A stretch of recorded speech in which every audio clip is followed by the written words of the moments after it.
Police? There's a man with a knife. He's threatening everyone. Okay, stay calm. Where are you? The market on Station Road. No, please, I need help. I'm so scared. I'm alone here on the road. Please come quickly. दोस्तों, रात के करीब 9:30 बजे का समय था। जिला मुख्यालय के कंट्रोल रूम में हल्की हल्की खामोशी पसरी हुई थी। बाहर हल्की ठंडी हवा चल रही थी और अंदर कंप्यूटर स्क्रीन की रोशनी कमरे को उजाला दे रही थी। ड्यूटी ऑफिसर अपनी कुर्सी पर बैठा फाइल देख रहा था कि अचानक फोन की तेज घंटी बज उठी। उसने रिसीवर उठाया। हेलो, जिला कंट्रोल रूम, कौन बोल रहा है? कुछ सेकंड तक दूसरी तरफ से कोई आवाज नहीं आई, सिर्फ किसी के रोने की धीमी आवाज सुनाई दे रही थी। ऑफिसर ने फिर कहा, हेलो, आप सुन पा रही हैं? कौन बोल रहा है? क्या परेशानी है? कुछ पल बाद एक कांपती हुई आवाज आई, साहब, मेरी मदद कीजिए, मैं बर्बाद हो गई हूं। ऑफिसर थोड़ा चौकन्ना हो गया। शांत हो जाइए बहन, पहले बताइए क्या हुआ है? महिला बोली, साहब, मैं पास के रामपुर गांव की रहने वाली हूं। आज शाम मैं अपने मायके से अपने ससुराल लौट रही थी तो रास्ते में जो पुरानी पक्की सड़क है जिसके दोनों तरफ गन्ने के खेत हैं, वहां पुलिस की गाड़ी खड़ी थी। ऑफिसर बोला, फिर क्या हुआ? महिला की आवाज फिर कांप गई। साहब, उस गाड़ी से एक दरोगा उतरा। उसने मुझे रोक लिया। उसने पूछा कि इतनी रात को कहां जा रही हूं। फिर उसने मेरे गहनों की तरफ देखा। उसने कहा कि ये सब चोरी के लगते हैं। मैंने कहा, साहब, ये मेरे शादी के गहने हैं, लेकिन वो नहीं माना। उसने मुझे धमकाया कि अगर गहने और पैसे नहीं दिए तो वो मुझे चोरी के केस में जेल भेज देगा। ऑफिसर का चेहरा सख्त हो गया। उसका नाम पता है आपको? नहीं साहब, लेकिन लोग उसे विक्रम दरोगा कहते हैं। फिर? साहब, उसने मेरे गले की चेन, हाथ की चूड़ियां और मेरे सारे पैसे छीन लिए। मैं बहुत रोई, बहुत गिड़गिड़ाई, लेकिन उसने एक नहीं सुनी। कुछ पल के लिए कमरे में सन्नाटा छा गया। उसी समय कंट्रोल रूम के दरवाजे से एक तेज आवाज आई, फोन मुझे दीजिए। ड्यूटी ऑफिसर तुरंत खड़ा हो गया। यह आवाज जिले की नई जिलाधिकारी अनामिका चौधरी की थी। वो अचानक निरीक्षण के लिए कंट्रोल रूम आई थीं। उन्होंने फोन अपने हाथ में लिया। बहन, घबराइए मत, आप सीधे जिलाधिकारी से बात कर रही हैं। अब बताइए, आपके साथ क्या हुआ है?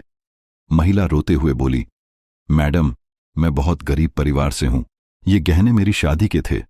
अगर मैं खाली हाथ घर गई तो मेरी ससुराल वाले मुझे घर से निकाल देंगे। अनामिका चौधरी की आंखों में गुस्सा झलकने लगा। उन्होंने धीरे से पूछा, वो दरोगा अभी कहां मिलेगा? महिला बोली, मैडम, वो रोज उसी सड़क के मोड़ पर खड़ा रहता है जहां पुराना बरगद का पेड़ है। वो वहां से गुजरने वाली महिलाओं को रोकता है।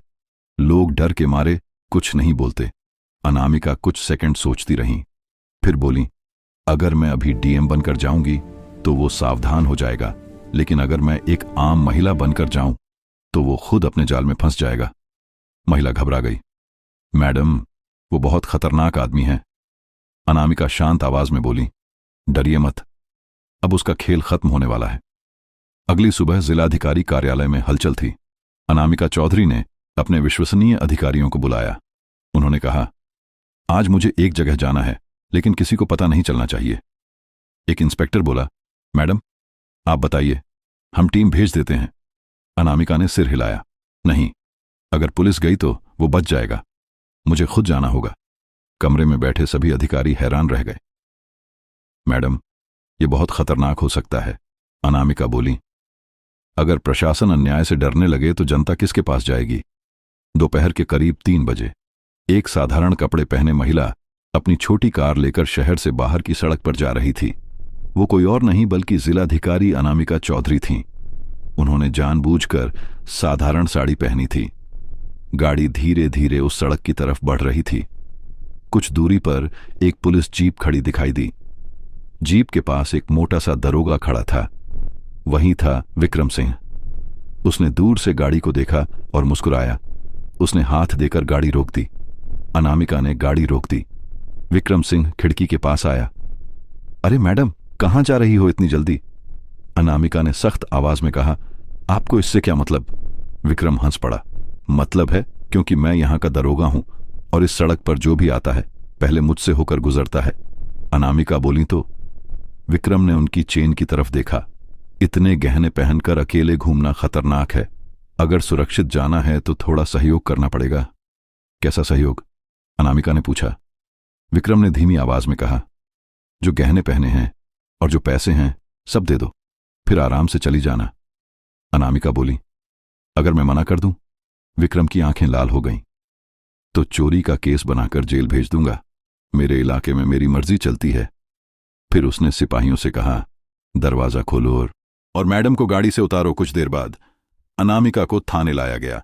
विक्रम सिंह हंसते हुए बोला, आज रात लॉकअप में रहोगी, सुबह तक खुद सब दे दोगी। फिर उसने सिपाही से कहा, इसे वहीं बासी खाना देना। शाम ढलने लगी। थाने के बाहर अचानक कई गाड़ियां आकर रुकीं। पुलिस की जीप, सरकारी गाड़ियां और मीडिया की वैन। थाने के अंदर हलचल मच गई। दरवाजा खुला। जैसे ही लॉकअप खुला, विक्रम सिंह के होश उड़ गए। उसके सामने खड़ी थीं जिलाधिकारी अनामिका चौधरी और उनके साथ जिले के एसपी और कई अधिकारी। अनामिका की आवाज गूंज उठी, सब इंस्पेक्टर विक्रम सिंह, आप गिरफ्तार हैं। विक्रम घुटनों पर गिर गया। मैडम, मुझे माफ कर दीजिए। अनामिका गुस्से में बोली, तुम्हें पता था कि मैं एक महिला हूं, फिर भी तुमने मुझे अगवा किया। तुमने एक गरीब महिला को लूटा। तुम जैसे लोग वर्दी के नाम पर कलंक हैं। उन्होंने आदेश दिया, इसकी वर्दी उतारो, इसके खिलाफ लूट, अपहरण और महिला उत्पीड़न की धाराओं में केस दर्ज करो। फिर उन्होंने उस गरीब महिला को बुलवाया। अनामिका ने अलमारी खुलवाई। वहां से कई महिलाओं के गहने और पैसे मिले। सब उस महिला को वापस दे दिए गए। महिला रोते हुए बोली, मैडम, आपने मेरी जिंदगी बचा ली। अनामिका मुस्कुराई, मैं देवी नहीं हूं, मैं सिर्फ अपना काम कर रही हूं। इस जिले में अब कोई महिला डरकर नहीं चलेगी।